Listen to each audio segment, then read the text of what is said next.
6-Minute English. From BBC Learning English.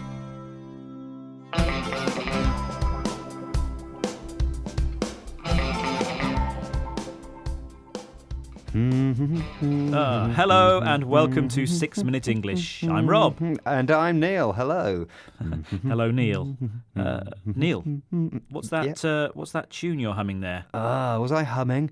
I just woke up this morning with it in my head. It's that song, you know. No idea. No idea what you're talking about there, Neil, but it's very annoying, so could you just stop it, please? Well, that's my problem. I can't stop humming it out loud. It just keeps repeating in my head. Do you know there's a name for that, Rob? When a song keeps repeating in your head? There's a name. No, I don't know what it is. I'm sure you're going to tell me, though. You're right. It's an earworm. Oh, an earworm. That sounds nasty. Is there a cure for that? No, I don't think so. In this programme, we're talking about music and how it influences us. But first, Neil, can you answer this question? If a person has musical anhedonia, does it mean they A. hate music, B. can't enjoy music, or C. can't hear music? Well, anhedonia sounds like an illness, so I'm going to go for C. Can't hear music. Yes, okay. I certainly wish I couldn't hear music. We'll find out if you're wrong or right later on. Now let's listen to Professor Charles Spence telling us how music affects what we choose to eat and drink. Imagine you're going to the bar and you're thinking about, do I want a glass of wine? There's French music playing behind the counter. More than likely you'll go for a glass of French wine. German music behind the counter. Your likelihood of choosing German wine goes way, way up. If they're playing classical music, you might be tempted to spend that little bit more. What's the likelihood of you spending more, Rob? Quite likely, actually, Neil. And likelihood means the chance of something happening. I love a good glass of wine. Me too. But why do we spend more when there's classical music playing? Good question. Well, it makes us feel a bit classy. That's stylish and sophisticated. I'm guessing hip-hop doesn't have the same effect, am I right? You're always right, Neil.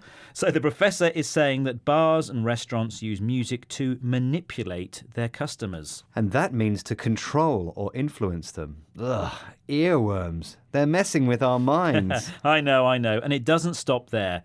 Restaurants also use the tempo or speed of the music to change people's behaviour. A fast tempo gets customers in and out quickly at busy times. On the other hand, if there aren't many customers, the restaurant might want to keep people in the place for longer. So they put on music with a slow tempo to create a more relaxed atmosphere. And atmosphere in this context means the mood or tone in the place or situation. Now, music is also used to create atmosphere in films. So let's hear Debbie Wiseman talking about music in the movies. A director might come to me and say, look, can you help bring the romance to this scene with the music? And so I might write something beautifully romantic and lyrical, working with what I've got, and suddenly the scene will feel much more romantic, much more tender, much more sexy, whatever it needs to feel. And the music has the power to do that, to achieve that effect. Sexy, tender, lyrical, romantic. That's all emotional stuff. And lyrical actually means expressing strong emotions. So, what's your favourite romantic moment in a film, Rob? Oh, dear. Well, there's so many. I'm a sucker for romance. Once the violins start playing, I start blubbing, and yes, Neil, that means I have a good cry. Oh, so sweet. Now, if you're a sucker for something, for example, romance, it means you can't resist it. I'm more of a sucker for horror myself. Well, music is crucial or extremely important in creating atmosphere in horror films. That's very true.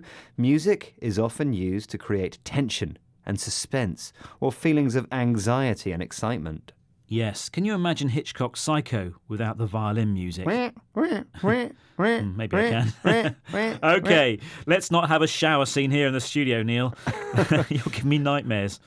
Now, remember, at the beginning of the programme, I asked you what musical anhedonia means. Is it someone who A, hates music, B, can't enjoy music, or C, can't hear music? And I said can't hear music. And that's the wrong answer. It's actually B. It's someone who can't enjoy music. Oh, not a very good job for a DJ then. No. Anyway, Rob, before we go any further, how about those words again? Okay, well, the words we heard today were earworm, musical anhedonia, likelihood, classy, manipulate, tempo, atmosphere, lyrical, blubbing, sucker for something, crucial, tension, suspense. Well, that brings us to the end of today's 6-Minute English. Try not to catch musical anhedonia and watch out for those earworms. We hope you enjoyed humming along to today's programme. Please stop. join us again soon. Bye. Bye.